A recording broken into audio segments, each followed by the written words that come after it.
This is definitely an attack. It will affect your child rearing. It will affect your education system.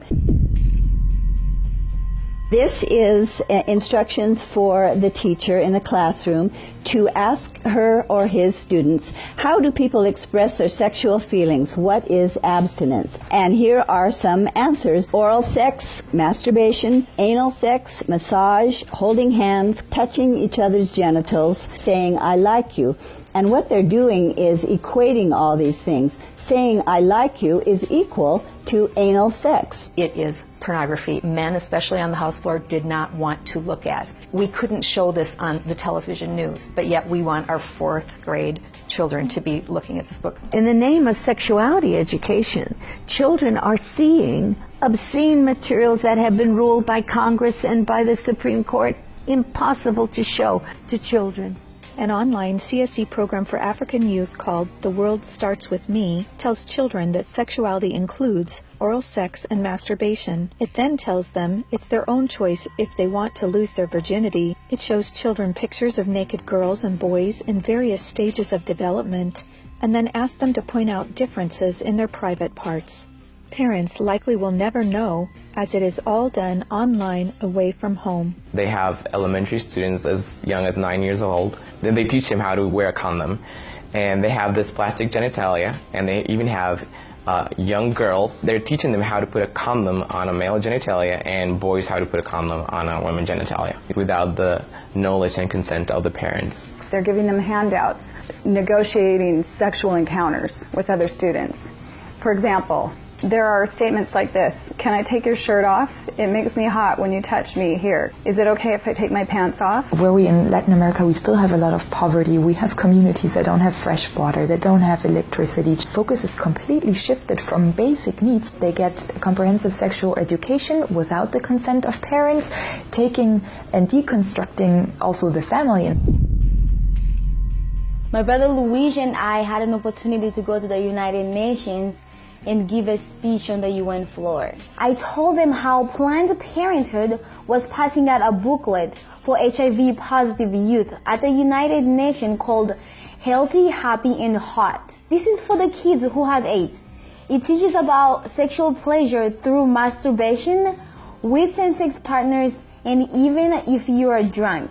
This pamphlet called Healthy, Happy, and Hot tells young people that you have the right not to disclose your HIV status to a sexual partner if you're not comfortable. It also tells young people that are HIV positive that if they decide with their partner not to wear a condom, that's their decision.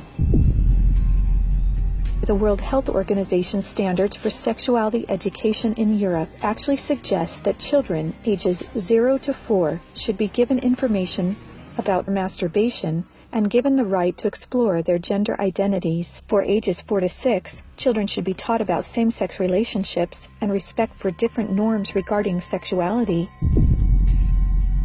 The interests of organizations like UNFPA and IPPF is to get parents out of the picture and to radicalize and sexualize children. UNFPA has tried to convince my country to change our positions on issues such as reproductive rights and comprehensive sexuality education. Madam Chair, does the UNFPA think it can do this because Nauru is the smallest member state of the United Nations? The Nigerian government was actually told by the Western countries that if they do not give in, that they will be denied foreign aid. On page 89 of a UNICEF-published Sexual and Reproductive Health Manual, UNICEF listed situations in which one can obtain sexual pleasure that included sexual responses directed towards inanimate objects, animals, minors, and non-consenting persons. In the context of the Sustainable Development Goals that determines the agenda for the next 15 years, the voice is very, very biased. It's just International Planned Parenthood Federation and their affiliates have a direct influence on the outcome documents, on what is established, what is negotiated at the UN. Some of the objectives of the UNESCO Sexuality Education Guidelines include teaching children at age 9 about sexual stimulation and the definition and function of orgasm, and at age 15, that both men and women can receive sexual pleasure with a partner of the same or opposite sex. The It's All One curriculum, also promoted by International Planned Parenthood, reveals the multiple manipulative tactics used to indoctrinate and sexualize children through CSE. Like other CSE programs, It's All One claims, among other things, to be evidence-based, comprehensive, human rights, gender-sensitive, and culturally appropriate education that will increase young people's responsible decision-making, to reduce adolescent rates of pregnancy and sexually transmitted infections, including HIV. It's All One, however, like most CSE programs, is really just cleverly disguised abortion rights, sexual pleasure education, masquerading as human rights, gender, and sexual and reproductive health education. It aggressively promotes abortion. With over 112 references to abortion, It's All One has an obsessive focus on sexual pleasure, mentioning sexual pleasure 62 times. It promotes multiple sex acts and instructs children on how to stimulate themselves or their partner to orgasm. To explore their readiness, children fill out a worksheet that infers children are ready to have sex when you are feeling sexually attracted to the other person, and when you're feeling comfortable about telling the other person what feels good sexually. It teaches that human rights encompass sexual rights, including alleged rights to all persons to sexual expression and the right to seek sexual pleasure. Hooking children on sex is a multi-billion-dollar business for Planned Parenthood and other similar organizations. This is because children, or prospects, once sexualized, become Planned Parenthood customers, dependent upon their services. Comprehensive sexuality education programs are disguised under many names. They may be called comprehensive sex or sexual education, education on human sexuality, reproductive health education, information on sexual and reproductive health, family life education, teen pregnancy prevention, rape prevention, anti-bullying programs, HIV/AIDS prevention, and sometimes even abstinence or abstinence plus education. CSE programs usually falsely claim to be age-appropriate, evidence-based, healthy sexuality education that will prevent teen pregnancy, sexual abuse, STDs, and HIV.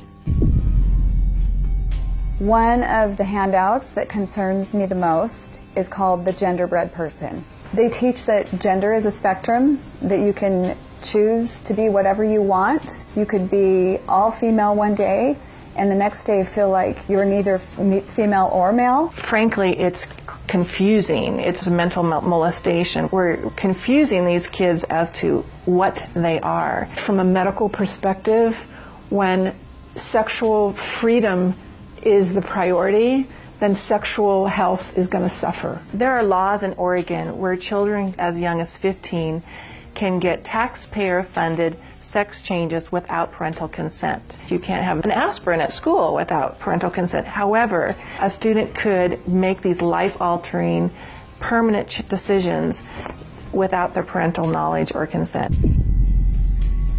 Sexual rights, sexual education movements began with Dr. Alfred C. Kinsey. Kinsey actually had pedophiles measure with a stopwatch how many children could achieve what he called orgasms within a 24-hour period. Today, comprehensive sexuality education is based on this philosophy that children are sexual from birth, created by Kinsey. Say no to CSE! Say no to CSE! We've got to stop it. We've got to use everything at our disposal. We have to stand together to stop this attack against our children. And they have all this funding and this organization, but we know that if we stand together, we can do something for the family, for the children. We stopped the Kinsey sexuality education program in Croatia. It is time for parents to say, no, my family is mine. My wife is mine. I am hers. Our children are ours. Band together and find ways to stop it from entering your country. Men have to rise up, defend their family. On matters sexual, the fathers have got to stand up. Say, you have no place talking sexuality to my children. We resist it, even with our lives, because that's what life is all about. It's happening on our watch. If we don't do something about it, it is all of us that carry that guilt. To learn more and to sign the petition to stop comprehensive sexuality education, go to stopcse.org. Together, we can and will protect the world's children.